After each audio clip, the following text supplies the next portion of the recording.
Do you ever shake your head about some of the dumb stuff you're asked to do these days just to navigate daily life? How do you handle them without expending unnecessary energy and focus? Want some ideas? Watch this short video.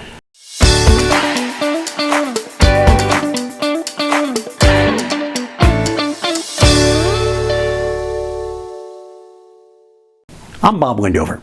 Are you an honest person? I bet you would say yes if I asked you.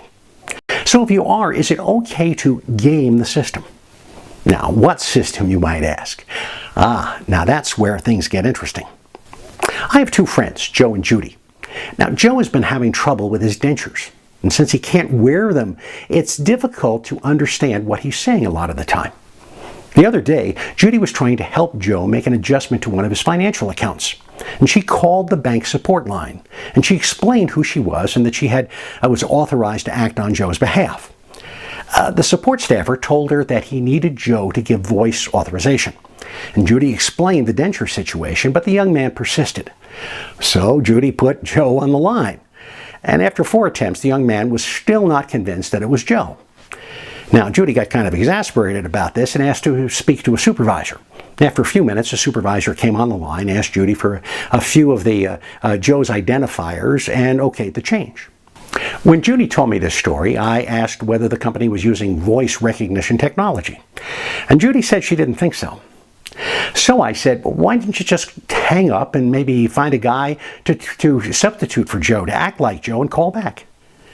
We both laughed at how easy it would have been to game this system. Of course, if you can game the system that easily, what's the point of having it in the first place? You ever been through something like this? I know I have. One of the reasons we feel burned out at times is that we are trying to reason with systems that are, frankly, unreasonable. We get frustrated, we get fed up, we get tired. Sometimes we just surrender. But in surrendering, we are even more frustrated, and that increases our stress. Over the years, I've come to believe that it is okay to game poorly designed systems in other situations. At the same time, it makes me want to rethink my association with any organization failing to take more care with my personal information or maybe other personal business matters. When I'm the customer, I can walk away just like you from a purchase and look for another vendor.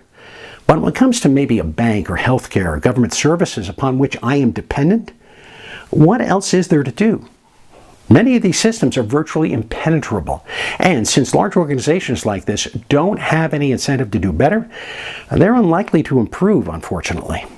Now, I consider myself an ethical person, but like you, I have learned to balance my ethics and honesty with the sometimes nonsensical situations I confront. I refuse to waste energy and focus when the likelihood of following the rules will not yield a positive outcome. How about you? I'd be interested in your stories. Put them in the comments below and make sure to subscribe to this channel for more practical ideas just like these. I'm Bob Wendover.